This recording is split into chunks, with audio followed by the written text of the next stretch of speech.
तो भगवान कहने लगे, नहीं देवी, आप तो बहुत महान हो, क्योंकि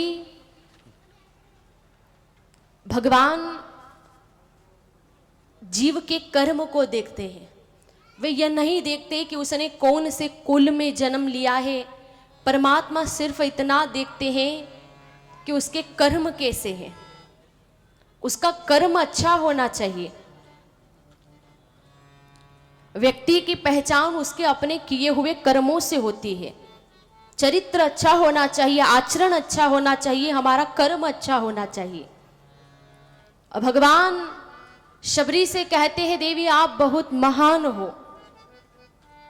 और यहां बड़ी सुंदर चर्चा की गई नवधा भक्ति की। नवधा भक्ति बताई गई।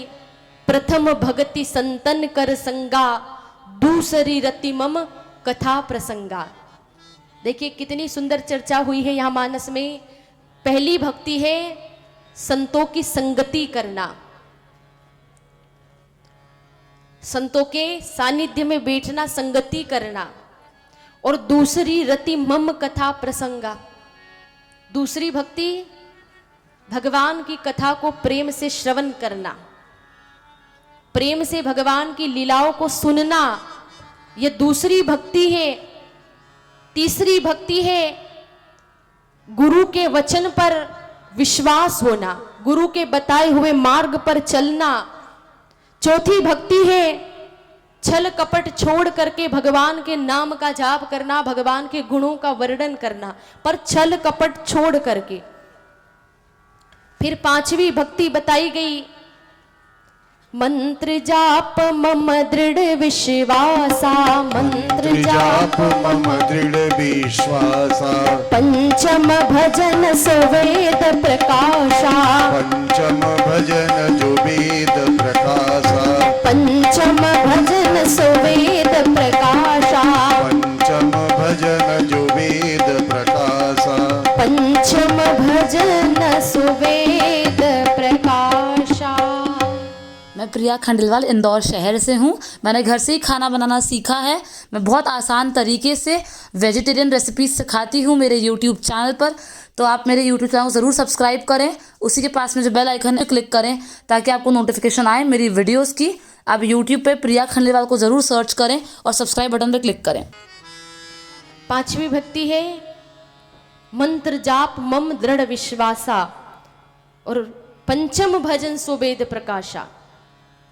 मंत्र जाप करते समय दृढ़ विश्वास रखिए। वेद प्रकाशित कोई एक मंत्र ले लीजिए, उस मंत्र में बहुत शक्ति होती है। भगवान के हर नाम में, हर मंत्र में शक्ति है, पर जपते समय हमारा विश्वास होना चाहिए। अगर हम जाप करते समय मंत्र पर संदेह करेंगे, हमारा निर्णय पक्का नहीं है, तो फिर मंत्र क्या करेगा। तो मंत्र जाप मम दृढ़ विश्वासा, दृढ़ विश्वास के साथ भगवान के नाम का जाप कीजिए।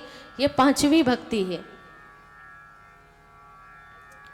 छठवीं भक्ति बताई गई, हम कई प्रकार की प्रवृत्तियों में लगे रहते हैं, तो धीरे धीरे उनको कम करते जाना है, निर्वृत्ति का मार्ग अपनाना है। सातवीं भक्ति है, प्रभु कहते हैं सातव सम मोहिमय जग देखा, और मोती अधिक संत करी लेखा। प्रभु कहते हैं कि सारे संसार को राममय देखना है, और मोती अधिक संत करी लेखा। अगर कोई संत मिले, सच्चा महात्मा मिले, तो उसको मुझसे भी बढ़ करके समझना। फिर आठवीं भक्ति बताई गई, आठव जथा लाभ संतोषा, सपने हो नहीं देखई परदोषा। आप जो कर्म करते हो, जो व्यवसाय है आपका, उसे करते समय जो आपको मिल जाए उससे संतुष्ट हो जाओ, और सपने में भी किसी और को दोष मत दो। यह आठवीं भक्ति बताई गई है। नवीं भक्ति बताई गई, छल कपट छोड़कर बिल्कुल सरल जीवन जीना। देखिए सरलता से हम भगवान को आसानी से पा सकते हैं। सरलता कैसी, बच्चे में कितनी सरलता होती है, बच्चा कितना निर्दोष होता है, कितना भोला होता है, छल कपट नहीं जानता। तो बस भगवान को पाने के लिए भी वैसी ही सरलता होनी चाहिए, वैसी ही निर्दोषता होनी चाहिए, वैसा ही भोलापन।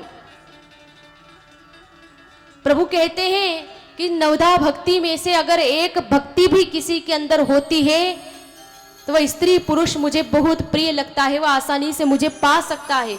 और देवी आपके अंदर तो यह नवधा भक्ति ही विराजमान है, शबरी के अंदर तो नवधा भक्ति ही है। तो देवी आप अपने आप को छोटा मत समझो, आप महान हो। जो गति महात्माओं के लिए दुर्लभ होती है, योगियों को दुर्लभ है, आज आपके लिए वह सुलभ हो गई है। प्रभु श्री राम माता शबरी से कहते हैं कि आप जानकी के विषय में कुछ जानती हो?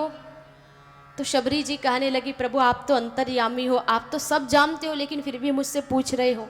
प्रभु आप यहाँ से आगे बढ़ोगे, आगे वानरराज सुग्रीव से आपकी भेंट होगी, उनसे मित्रता होगी, वे आपको बताएंगे, आप आगे बढ़िए।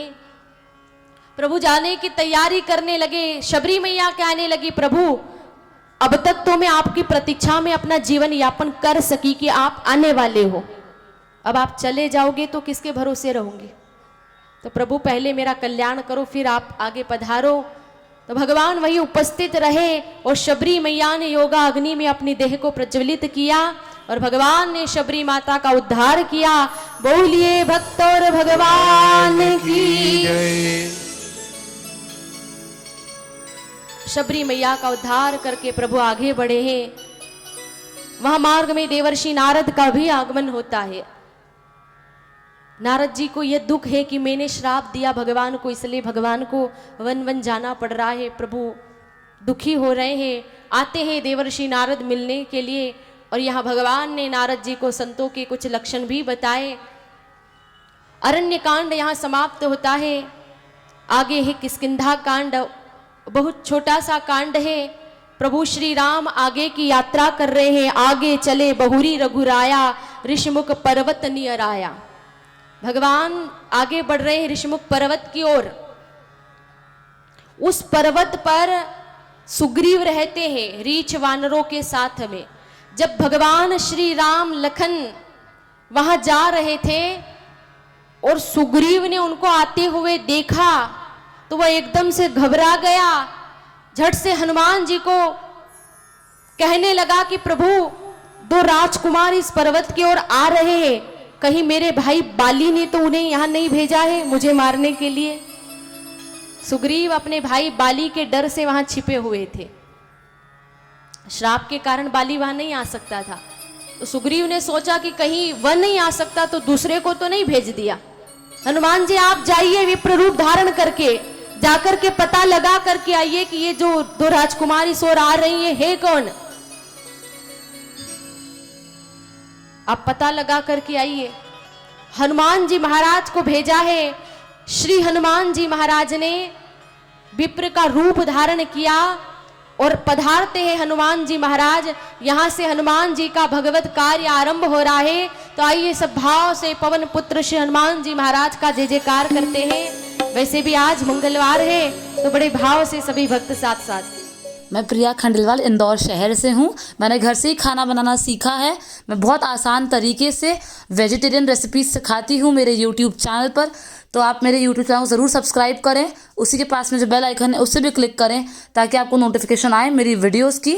आप यूट्यूब पर प्रिया खंडेलवाल को ज़रूर सर्च करें और सब्सक्राइब बटन पर क्लिक करें।